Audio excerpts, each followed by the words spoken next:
नमस्कार मित्रांनो महिलांसाठी आनंदाची बातमी आहे। महिलांसाठी आता पिंक रिक्षा योजना आता सुरू करण्यात आलेली आहे। याचा GR आलेला आहे। महिलांना आता इलेक्ट्रिक रिक्षा मिळणार आहे।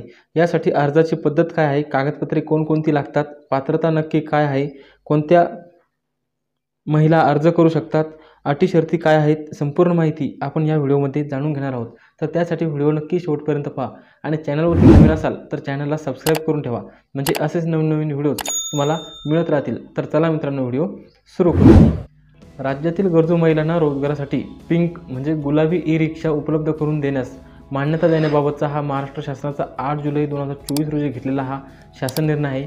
तर यामध्ये सांगण्यात आलेले आहे, तर इथे पहा, महाराष्ट्र राज्य यांनी सन 2024-25च्या अतिरिक्त अर्थसंकल्पात पिंक ई-रिक्षा 17 शहरातल्या 10,000 महिलांना रिक्षा खरेदीसाठी अर्थसहाय्य उपलब्ध करून देण्याची घोषणा केली आहे। त्या अनुषंगाने राज्यातील महिला व मुलींना रोजगार निर्मितीस चालना देणे, त्यांचे आर्थिक सामाजिक पुनर्वसन करणे, स्वावलंबी आत्मनिर्भर करणे, सशक्तीकरणास चालना देण्यासाठी तसेच महिला व मुली यांना सुरक्षित प्रवास करणे यासाठी नोकरी तसेच रोजगाराच्या जास्त संधी उपलब्ध असलेल्या शहरात इच्छुक महिलांना पिंक रिक्षा खरेदी करण्यासाठी अर्थसहाय्य व चालवण्यासाठी इतर सोयीसुविधा उपलब्ध करून देण्याची बाब शासनाच्या विचाराधीन होती। तर शासन निर्णय पहा, राज्यातील महिला व मुलींना रोजगार निर्मितीस चालना देणे, त्यांचे आर्थिक सामाजिक पुनर्वसन करणे, स्वावलंबी आत्मनिर्भर करणे, सशक्तीकरणास चालना देण्यासाठी तसेच महिला व मुली यांना सुरक्षित प्रवास करणे यासाठी नोकरी तसेच रोजगाराच्या जास्त संधी उपलब्ध असलेल्या मुंबई उपनगर, ठाणे, पुणे, नाशिक, नागपूर, कल्याण, अहमदनगर, नवी मुंबई, पिंपरी, अमरावती, चिंचवड, पनवेल, छत्रपती संभाजीनगर, डोंबिवली, वसई विरार, कोल्हापूर व सोलापूर या शहरात इच्छुक महिलांना रिक्षा खरेदीसाठी करण्यासाठी अर्थसहाय्य व चालवण्यासाठी इतर सोयी सुविधा उपलब्ध करून देण्यासाठी राज्यातील गरजू महिलांना रोजगारासाठी पिंक गुलाबी ई-रिक्षा या योजना राज्यात लागू करण्यास शासनाने आता मान्यता दिली आहे। सदर योजनेअंतर्गत राज्यातील प्रमुख शहरांमध्ये गरजू महिलांना रोजगारासाठी पिंक म्हणजे गुलाबी रिक्षा उपलब्ध करून देण्यासाठी जे काही 10,000 लाभार्थी संख्या निश्चित करण्यात आलेली आहे, ती कोणत्या शहरामधून किती लाभार्थी आहे इथे आपण पाहूयात। तर इथे 5 शहर आहे। मुंबई उपनगरसाठी 1400 लाभार्थी असणार आहेत, ठाणेसाठी 1000, पुणे 1400, नाशिक 700, नागपूर 1400, कल्याण 400, अहमदनगर 400, नवी मुंबई 500, पिंपरी 300, अमरावती 300, चिंचवड 300, पनवेल 300, छत्रपती संभाजीनगर 400, डोंबिवली 400, वसई विरार 400, कोल्हापूर 200, सोलापूर 200 असे एकूण हे 10,000 लाभार्थी यामध्ये सहभागी होऊ शकणार आहे। तर या योजनेचा उद्देश काय असणार आहे की राज्यातील महिला व मुलींना पुरेशी सोयी सुविधा उपलब्ध करून रोजगार निर्मितीस चालना देणे हा या योजनेचा उद्देश असणार आहे। त्यांचे आर्थिक व सामाजिक पुनर्वसन करणे, राज्यातील होतकरू मुली व महिला स्वावलंबी व आत्मनिर्भर करणे, राज्यातील महिला व मुली यांना सुरक्षित प्रवास करता यावा, राज्यातील महिलांना व मुलींना सशक्तीकरणास चालना मिळणे हा या योजनेचा उद्देश आहे। तसेच या योजनेचे स्वरूप काय असणार आहे पहा, की सदर योजनेअंतर्गत गरजू महिलांना रिक्षा खरेदी करण्यासाठी जे काही अर्थसहाय्य व सोयी सुविधा उपलब्ध करून देण्यात येत आहेत, त्या ई-रिक्षा किमतीमध्ये सर्व करांच्या जे काही GST रजिस्ट्रेशन असेल, रोड टॅक्स असेल, हा याचा सर्व काही समावेश असणार आहे। तर त्यानंतर नागरी व सहकारी बँका असतील, जिल्हा मध्यवर्ती बँका असेल, सहकारी बँका, राष्ट्रीयकृत बँका, अनुज्ञेय असलेल्या खाजगी बँकांकडून ई-रिक्षा किमतीच्या 70% कर्ज उपलब्ध करून देण्यात येणार आहे। तसेच राज्य शासन यामध्ये 20% आर्थिक भार उचलणार आहे, म्हणजे 70 म्हणजे 80-90 अशी 90% हे कर्ज या ठिकाणी मिळणार आहे। तर योजनेचे लाभार्थी महिला व मुली यांच्यावर फक्त 10% आर्थिक भार हा असणार आहे। तर ही कर्जाची जी काही 70% कर्जाची परतफेड आहे ही 5 वर्षे म्हणजे 60 महिन्यामध्ये करावं लागणार आहे।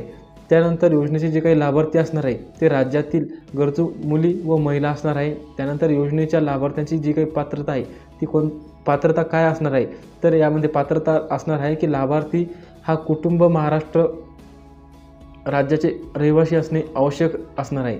अर्जदाराचे वय हे 18 ते 35 वर्षे दरम्यान असणे अनिवार्य आहे, म्हणजे हा अर्जदार 18 ते 35 वयोगटातीलच असला पाहिजेत।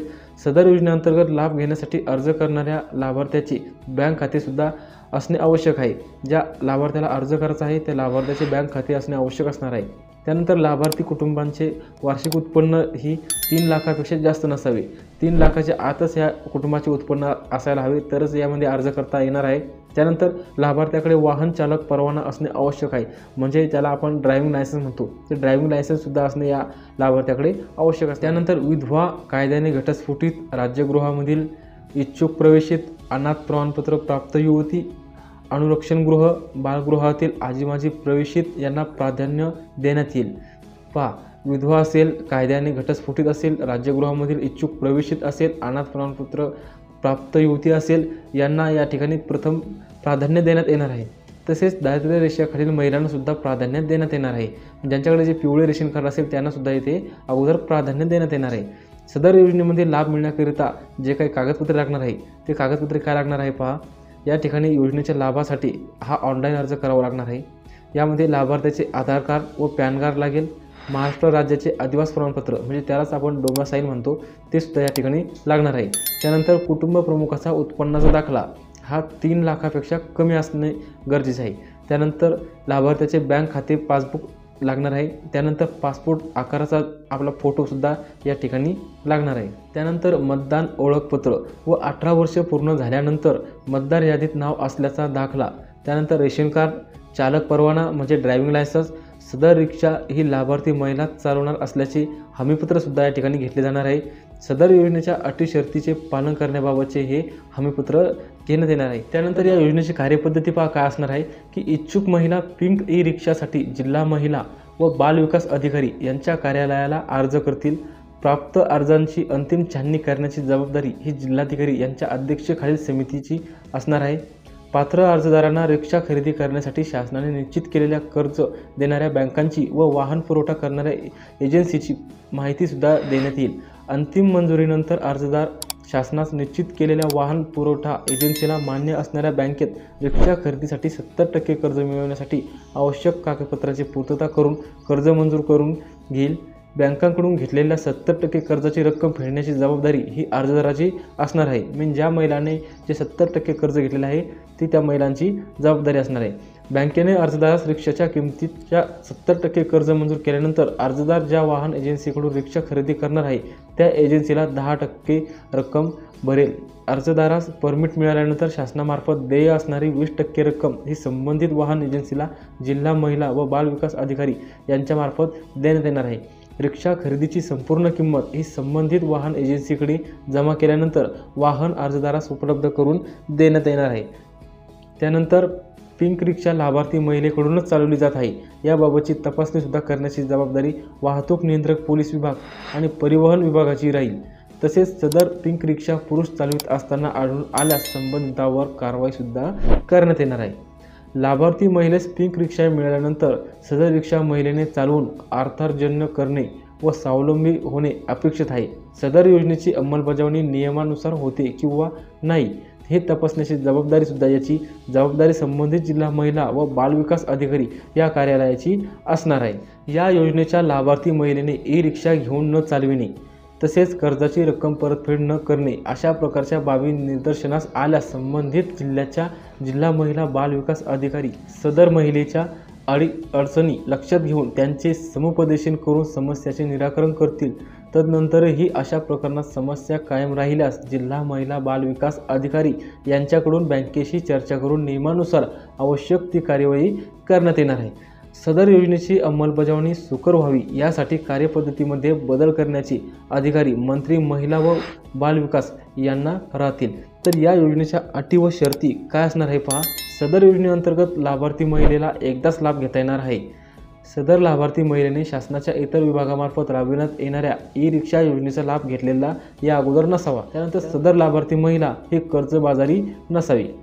कर्जफेडीची संपूर्ण जबाबदारी ही लाभार्थी महिलेचीच राहणार आहे. म्हणजे जे काही कर्ज आहे ते कर्ज फेडीची जी जबाबदारी ती फक्त महिलेचीच असणार आहे.